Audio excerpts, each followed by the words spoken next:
Hi friends, welcome back to my channel. இன்றைக்கி ஒரு சூப்பரான வீடியோ பார்க்கலாம். லைனிங் ப்ளவுஸை எவ்வளோ சீக்கிரமாக ஈஸியாக எந்த ஒரு சுருக்கம் இல்லாமல் எப்படி இந்த மாதிரி நீட்டாக ஸ்டிச் பண்ணுறது அப்படின்றத இந்த வீடியோவில் சொல்லியிருக்கேன்.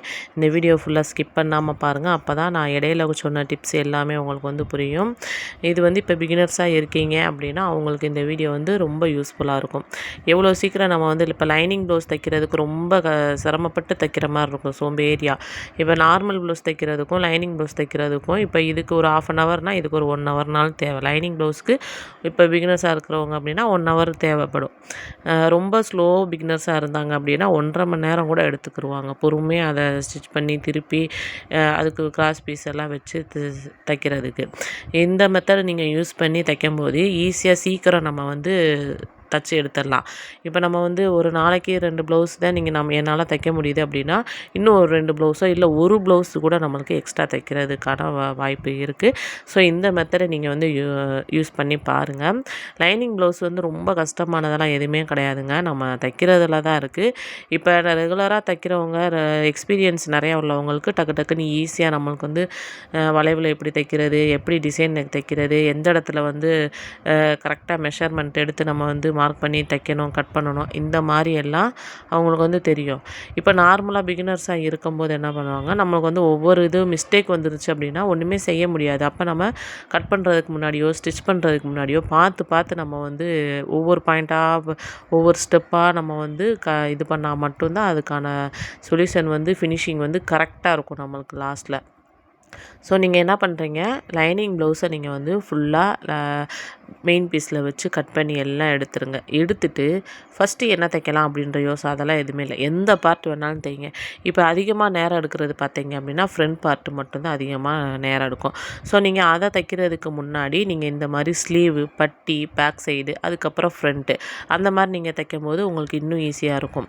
இப்போ நான் ஃபஸ்ட்டு ஸ்லீவ் தான் எடுத்திருக்கேன். ஸ்லீவ் எடுத்து எல்லாம் ஃபுல்லாக தைச்சி முடிச்சு இதில் என்ன நம்மளுக்கு கொஞ்சம் இதாக இருக்கும் அப்படின்னா எக்ஸ்ட்ரா உள்ள கிளாத் எல்லாமே நம்ம கட் பண்ணி எடுத்து லைனிங் வச்சு அடித்து திருப்பிட்டு அதுக்கப்புறம் எக்ஸ்ட்ரா உள்ள கிளாத் எல்லாமே நம்ம கட் பண்ணி எடுக்கணும். இதுக்கு தான் கொஞ்சம் டைம் ஆகும் நம்மளுக்கு. மற்றபடி எல்லா ப்ராசஸுமே ஒன்று தான். இன்னொரு கிளாத்தை வச்சு நம்ம இப்போ இது ஒரு ப்ளவுஸை வச்சு தைக்கிறதுக்கும் இதில் 2 கிளாத் வச்சு தைக்கிறதுக்கும் வித்தியாசம் இருக்குல்ல. ஸோ அதனால தான் நம்மளுக்கு டைம் எடுக்கும். இப்போ நான் இதில் இந்த ஸ்லீவை ஷார்ட் ஸ்லீவு, அந்த ஷார்ட் ஸ்லீவில் எப்படி பஃப் வச்சு ஸ்டிச் பண்ணுறது பண்ணி காட்டியிருக்கேன். இதோட வீடியோ உங்களுக்கு வேணும் அப்படின்னா கண்டிப்பாக கமெண்ட் பண்ணுங்கள். நான் உங்களுக்கு நெக்ஸ்ட்டு வீடியோவில் அப்லோட் பண்ணுறேன். இப்போ நான் ஸ்லீவ் பார்த்தீங்கன்னா ஸ்லீவை 2யுமே ஸ்டிச் பண்ணி ரெடியாக வச்சுக்கிறணும். நம்ம ஸ்லீவ் எடுத்தோம்னா ஸ்லீவ் கண்டிப்பாக முடிச்சிடணும்.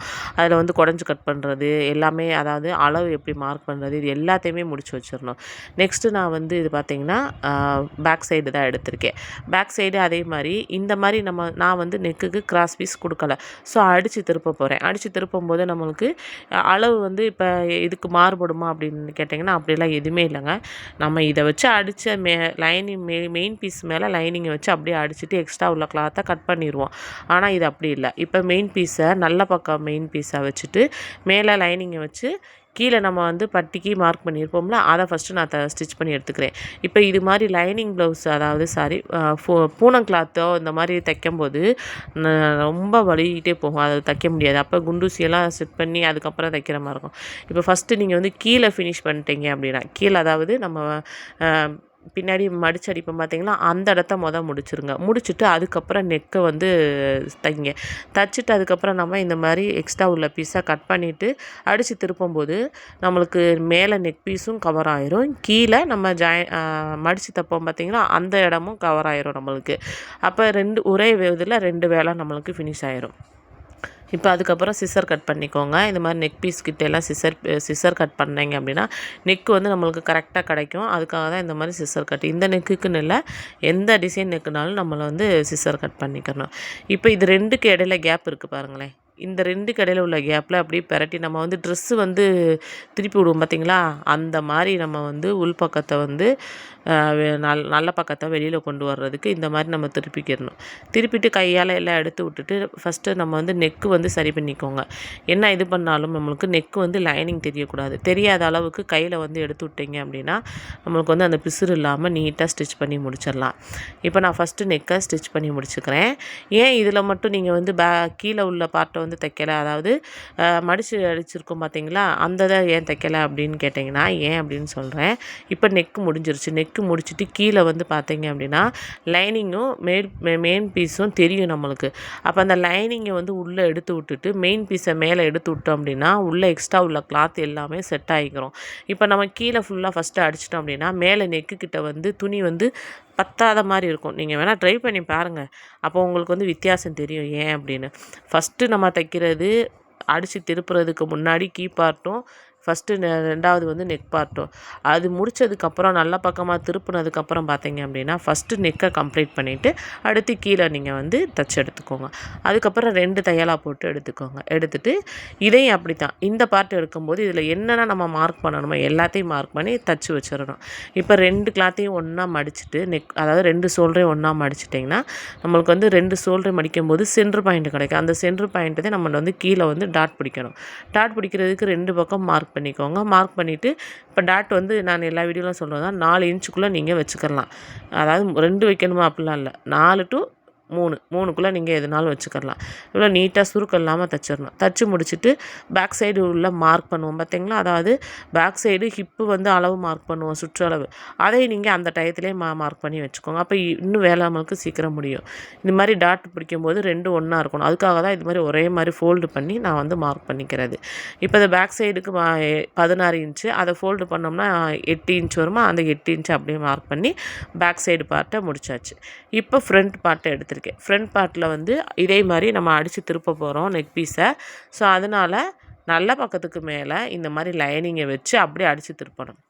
இதே இது நம்ம கிராஸ் பீஸ் கொடுக்குறதா இருந்தால் கெட்ட பக்கத்துக்கு மேலே லைனிங்கை வச்சு அப்படியே நம்ம அடிச்சிருவோம். இது வந்து நம்ம வந்து அடித்து திருப்புறனால நல்ல பக்கத்துக்கு மேலே லைனிங்கை வச்சு ஃபஸ்ட்டு நெக் பீஸை வந்து அடிச்சுக்கோங்க. தையல் போட்டதுக்கப்புறம் இந்த மாதிரி சிசர் கட்லாம் பண்ணிவிட்டு அதுக்கப்புறம் நீங்கள் திருப்பும்போது கரெக்டாக விழுகும். இப்போ கையால் இது மாதிரி லைனிங்கை எடுத்து விட்டுட்டு அப்படியே ஃபோல்டு பண்ணிங்க அப்படின்னா நம்மளுக்கு வந்து உள்ள லைனிங் வந்து செட் ஆயிரும். இப்போ நீங்கள் வந்து மெயின் பீஸை மேலே வந்து கரெக்டாக எடுத்து விட்டுட்டு தையல் போட்டிங்கன்னா லைனிங் வந்து நம்மளுக்கு வெளியில் தெரியாது, ஃபினிஷிங் வந்து நீட்டாக இருக்கும். இப்போ நெக் பீஸ் வந்து முடிஞ்சு, மற்றதெல்லாம் அப்படியே நம்ம சுற்றி தையல் போட்டு எக்ஸ்ட்ரா உள்ள கிளாத் எல்லாமே அடித்து எக்ஸ்ட்ரா உள்ள கிளாத்தை வந்து கட் பண்ணி எடுத்துடலாம். இப்போ இதில் ஒரு சின்ன டிப்ஸ் சொல்கிறேன். இப்போ உங்களுக்கு இதில் நான் தைச்சிருக்கும் போதே தெரியும், கீழே லைனிங்கில் வந்து ஒரு சின்ன பீஸ் வந்து நம்மளுக்கு பத்தலை. உங்களுக்கு தெரியும், ஒரு ட்ரையாங்கிள் ஷேப்புக்கு வந்து இருக்கும். நான் கட் பண்ணிட்டு காட்டுறேன் பாருங்கள். இந்த மாதிரி ஒவ்வொரு ப்ளவுஸில் இருக்கும். இப்போ இது மாதிரி வந்துருச்சு, இதுக்கு நம்ம எப்படி சொல்யூஷன் கண்டுபிடிக்கிறது அப்படின்னா லைனிங்லேயும் இந்த மாதிரி பீஸில் இது மாதிரி முக்கோண ஷேப்பு கட் பண்ணி எடுத்துக்கோங்க. கட் பண்ணிவிட்டு இந்த ஸ்ட்ரெயிட் லைன்லேயே வச்சு நான் வந்து தையல் போடணும். தையல் போடுறதுக்கு முன்னாடி அந்த ட்ரையாங்கிள் ஷேப் இருக்குல்ல, அதுக்கு மேலே, அதாவது அந்த தையல் போடுறதுக்கு மேலே நான் இந்த மாதிரி சாக் பீஸில் வரைஞ்சிட்டு அதுக்கு மேலே நான் வந்து தையல் போட்டிருக்கேன். இப்போ தையல் போட்டு எடுத்துகிட்டு மீதி உள்ள கிளாத்தை வந்து அப்படியே கட் பண்ணிடணுமான்னு கேட்டிங்கன்னா கட் பண்ண வேணாம். அப்படியே நம்ம ஃபோல்டு பண்ணி எந்த பக்கம் நம்மளுக்கு வந்து பிசுறு தெரியாமல் இருக்குது அப்படின்றத பார்த்துட்டு நீங்கள் ஃபோல்டு பண்ணிக்கோங்க. ஏன்னா இதுக்கப்புறம் நம்ம பட்டி வச்சு உள்ளே தான் நம்ம தைக்க போகிறோம். அப்போ அந்த பிசுறு வந்து வெளியில் தெரியாத மாதிரி எந்த சைடு ஃபோல்டு பண்ணால் கரெக்டாக இருக்கும் அப்படின்றத பார்த்துட்டு நீங்கள் ஃபோல்டு பண்ணி அடிச்சுட்டு மீதி உள்ள கிளாத்தை வந்து கட் பண்ணி விட்டுருங்க. கட் பண்ணிவிட்டு நான் உங்களுக்கு வந்து பேக் சைடும் ஃப்ரண்ட்டும் காட்டுறேன். எந்த பிசுறுமே இல்லை, நம்மளுக்கு மெயின் பீஸ்லேயும் பிரச்சனை இல்லை, பேக் சைடுமே பிரச்சனை இல்லாமல் இருக்கும். இந்த டிப்ஸை நீங்கள் கண்டிப்பாக யூஸ் பண்ணிக்கோங்க. சப்போஸ் இந்த மாதிரி வந்துருச்சு அப்படின்னா இப்போ வந்து டாட் பிடிக்கணும். டாட் பிடிக்கிறதுமே எப்படி சீக்கிரமாக இது பண்ணுறது அப்படின்னா first dot centre height mark பண்ணிக்கோங்க. அதே மாதிரி செகண்ட் டாட்டோட லென்த்தும் சென்ட்ரு பாயிண்ட்டும் மார்க் பண்ணிக்கோங்க. இது 2ஐயும் ஃபஸ்ட்டு முடிச்சுக்கோங்க. இது 2ஐயும் முடிச்சிட்டோம்னா 3வது டாட் வந்து ஈஸியாக அதுவே கொடுத்துரும் நம்மளுக்கு. அந்த மாதிரி தான். இப்போ வந்து ஃபஸ்ட்டு டாட்டை நான் வந்து 2.25 இன்ச்சு எனக்கு ஹைட்டு, அந்த ஹைட் அளவுக்கு நான் மார்க் பண்ணி தையல் போட்டேன். தையல் போட்டு சென்டரையும் நான் மார்க் பண்ண மாதிரி அதே இடத்துல வந்து தையல் போட்டு எடுத்தாச்சு. 2 தையல் போடுங்க, அப்போ தான் நீட்டாக இருக்கும். இப்போ நான் வந்து ஃபஸ்ட்டு டாட் இருக்குல்ல, இந்த ஃபஸ்ட்டு டாட்டில் இன்னொன்று பாருங்கள், எக்ஸ்ட்ரா நம்மளுக்கு வந்து ஃபோல்டு பண்ணும்போது இந்த மாதிரி எக்ஸ்ட்ரா கிளாத்து வரும். அதுக்காக நம்ம தப்பாக தைச்சிட்டோமா அப்படின்லாம் இல்லை, ஒரு சில இதில் அப்படி வரத்தான் செய்யும். அப்போ நீங்கள் என்ன பண்ணுறீங்க, இந்த மாதிரி கரெக்டாக அந்த ஃபோல்டை எடுத்து விட்டுட்டு ஒரே அளவுக்கு கட் பண்ணி விட்டுட்டீங்க அப்படின்னா அந்த பிசுறு வந்து தெரியாது. இப்போ 3வது டாட் பிடிக்கணும். இப்போ அந்த ஃபஸ்ட்டு டாட் பிடிச்சிருக்கோம்ல, அதை லைட்டாக எடுத்திங்கன்னா இந்த கிராஸ் லைன் கிடைக்குதா, இந்த கிராஸ் லைனை அப்படியே பிடிச்சிக்கோங்க. பிடிச்சிட்டு இந்த சைடு ஆம் ஹோல் கிட்ட கரெக்டாக ஒரே லெவலில் வச்சுக்கோங்க. வச்சுட்டு இன்னொன்று மெயினாக இதில் என்ன தெரியும்னா, பூனம் கிளாத்தில் வந்தோ இந்த மாதிரி லினன் காட்டன்லையோ உள்ள கிளாத்து வந்து உள்ளே செட் ஆகிருக்கான்றதை பார்க்கணும். அதனால் உள்ளே நல்லா கிளாத்தை எடுத்து விட்டுட்டு அதுக்கப்புறம் நீங்கள் தையல் போட்டிங்கன்னா தான் நம்ம மார்க் பண்ணதுக்கும் நம்ம போட்ட தையலுக்கும் கரெக்டாக துணி வந்து நின்றுருக்கும். இப்போ உங்களுக்கு பார்த்தாலே தெரிஞ்சிருக்கும் பாருங்கள், கப் ஷேப் வந்து இவ்வளோ அழகாக நீட்டாக இருக்குதுன்னு. இந்த மாதிரி நம்ம தச்சு முடிச்சிட்டோம் அப்படின்னா உங்களுக்கு வந்து நேரம் சீக்கிரமாகவே இருக்கும். நம்ம ஒன்று ஒன்றா பார்த்து ஒரு அளவு எடுத்து அதுக்கப்புறம் அளவு ப்ளவுஸை கையில் வச்சுக்கிட்டே இருக்கணும். இப்போ நான் அளவு ப்ளவுஸ் கூட நான் கையில் வைக்கல. ஏன்னா நம்மளுக்கு வந்து மார்க் பண்ணது நம்ம கட் பண்ணும் போதே மார்க் பண்ணியிருப்போம். இல்லை அப்படின்னா ஒரு தடவை நீங்கள் பார்த்துட்டு அதுக்கப்புறம் நீங்கள் தையல் போட்டுக்கிட்டாலும் ஒன்று தான், நம்மளுக்கு பிரச்சனை இல்லை. சீக்கிரம் நம்ம எப்படி தைக்கிறோம், அதுக்காக சீக்கிரம் தைக்கிறோம்ன்றதை தப்பாக தைச்சிடக்கூடாது. ஃபினிஷிங்கும் நீட்டாக இருக்கணும், கரெக்டாக இருக்கணும் அவங்களுக்கு. அப்படின்ற மாதிரி தான் நம்ம ஒரு டைமிங் வச்சுட்டு தான் நம்ம வந்து தைக்கணும். இந்த ப்ளவுஸுக்கு இப்போ இன்றைக்கி நான் வந்து 1.5 மணி நேரம் தைக்கிறேன் அப்படின்னா நாளைக்கு வந்து ஒரு 1.25 மணி நேரம், 1.5 மணி நேரம், 1 மணி நேரத்தில் இப்படி முடிச்சு கொண்டு வரணுன்றதை நீங்கள் மைண்டில் வச்சுக்கோங்க. அப்போ தான் நம்மளுக்கு வந்து ஃபாஸ்ட்டாகவும் தைக்கிறதுக்கு முடியும், ஃபினிஷிங் நீட்டாக இருக்கும். சீக்கிரம் அடுத்தடுத்து ப்ளவுஸ் வந்து இப்போ ஒரு நாளைக்கு ஒரு ப்ளவுஸ் தான் தைப்பேன் அப்படின்றதான் என்ன பண்ணுறது? அப்போ கஸ்டமருக்கு வந்து நம்மளுக்கு வந்து பதிலும் சொல்ல முடியாது. ஸோ இந்த இதெல்லாம் நீங்கள் வந்து யூஸ் பண்ணிக்கோங்க. இப்போ பட்டியில் பார்த்தீங்கன்னா எனக்கு ஜாயிண்ட் கொடுக்குற மாதிரி இருக்குது. ஜாயிண்ட் கொடுக்காம இந்த மாதிரி சாரீ கிளாத்தில், அதாவது ப்ளவுஸ் கிளாத்லேயும் இந்த மாதிரி ஒரு 1/2 இன்ச் அளவுக்கு ஃபோல்டு பண்ணி மடித்து அடிச்சுக்கோங்க. மடித்து அடிச்சுட்டு பட்டி நம்ம பக்கமாக இருக்கிற மாதிரி வச்சு அதில் வந்து ஒரு 1/2 இன்ச் அளவுக்கு தையல் போட்டுக்கிறேன். தையல் போட்டுட்டு இந்த இதை நீங்கள் வந்து கவர் பண்ணணும். அப்போ லைனிங்க்கு மேலே அந்த நல்ல பீஸை வச்சு ஒரு தையல் போட்டு அதை நீங்கள் ரொட்டேட் பண்ணிவிட்டு இந்த மாதிரி சென்டர் பார்த்து கொண்டு வந்துட்டிங்கன்னா நம்மளுக்கு எக்ஸ்ட்ரா உள்ள கிளாத் எல்லாமே நம்ம வந்து தச்சு முடிச்சுட்டு மீதி உள்ளதை கட் பண்ணி விட்டுட்டோம் அப்படின்னா நம்மளுக்கு பட்டி வந்து கரெக்டாக இருக்கும், நீட்டாக கிடைக்கும். நம்ம ஜாயிண்ட் கொடுக்குறது வந்து வெளியிலே தெரியாத அளவுக்கு தேங்க இருக்கணும், அந்த அளவுக்கு நம்ம வந்து நீட்டாக கொடுக்கணும். இப்போ நான் வந்து பட்டி வந்து ஃபினிஷ் பண்ணிட்டு ஃப்ரண்ட்டையும் அந்த பட்டியும் நான் வந்து ஜாயின் பண்ண போகிறேன். இது ஏற்கனவே நான் தனியாக வீடியோ போட்டிருக்கேன். உங்களுக்கு அப்படி புரியலை அப்படின்னா கண்டிப்பாக கமெண்ட் பண்ணுங்கள். நெக்ஸ்ட்டு வீடியோவில் நான் வந்து இன்னும் தெளிவாக இதுக்கான வீடியோவாக மட்டும் நான் அப்லோட் பண்ணுறேன். அந்த ஃபஸ்ட்டு டாட் பிடிச்சிருக்கோம் பார்த்தீங்களா, அதை வந்து எந்த பக்கம் கொண்டு போகணுன்றது நிறையா பேத்துக்கு டவுட் இருக்கும். அதே மாதிரி நம்மளுக்கு ஆப்போசிட் பக்கம் தான் அதை ஃபோல்டு பண்ணி மடக்கி அதுக்கு மேலே தையல் போடணும்.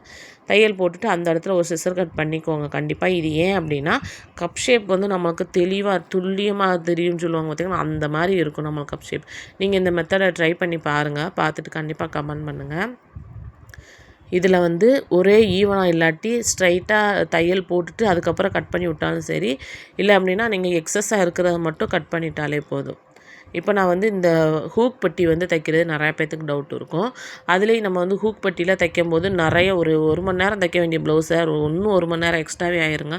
அந்த மாதிரி ஸ்டார்டிங்கில் தைக்கும் போதெல்லாம் தச்சு பிரித்து தப்பாக தச்சு இந்த மாதிரியாக தான் தச்சு அப்படி பழகினா மட்டும்தான் ஒரு ப்ளவுஸை நம்ம 1 மணி நேரத்தில் தைக்கிறதுக்கும் அதோட ஃபினிஷிங் நீட்டாக கொடுக்குறதுக்கும் நம்மளுக்கு வந்து தைரியம் இருக்கணும். ஏன்னா இப்போ நம்ம அப்போ தான் நம்மளுக்கு வந்து எக்ஸ்பீரியன்ஸ் இருக்கணும். தப்பாக தச்சு பழகினா மட்டும்தான் எக்ஸ்பீரியன்ஸ் வந்து கிடைக்கும் நம்மளுக்கு. எல்லாமே ஒரே பார்த்த உடனே நம்ம வந்து தச்சிடலாம் அப்படின்றதெல்லாம் இல்லை.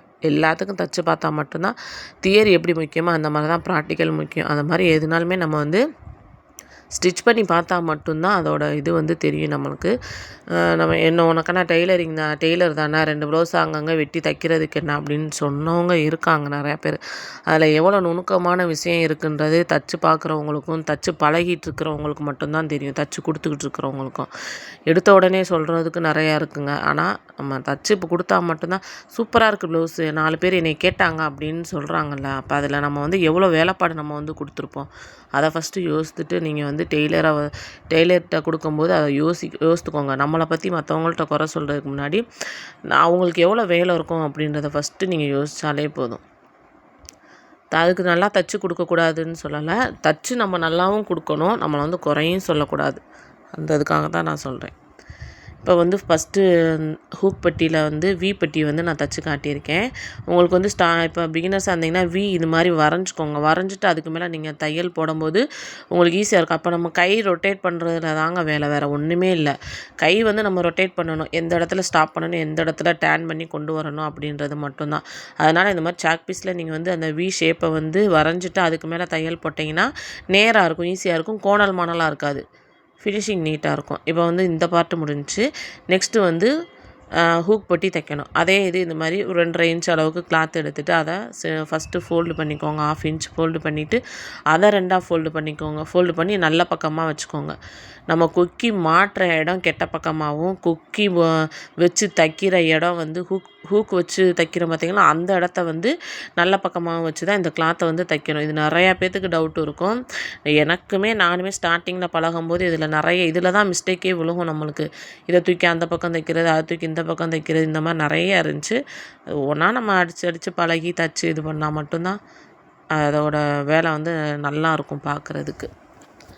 இப்போ இதை வந்து எடுத்து இந்த லைனிங் மேலே நல்ல பக்கத்துக்கு மேலே ஒரு ஸ்டாப் ஸ்டிச்சு போட்டுட்டு அதை அப்படியே ரொட்டேட் பண்ணிவிட்டு மேலே தையல் சுருக்கம் இல்லாமல் கொண்டு வரணும். அதேங்க மெயின். டாட்கிட்டேலாம் சுருக்கம் இருக்கக்கூடாது. சுருக்கம் இல்லாமல் அந்த எக்ஸஸாக உள்ள கிளாத்தை வந்து அப்படியே உள்ளே ஃபோல்டு பண்ணி செட் பண்ணிவிட்டு நீங்கள் மேலே தைச்சிட்டிங்க அப்படின்னா நெக் பீஸ் வந்து கரெக்டாக இருக்கும்.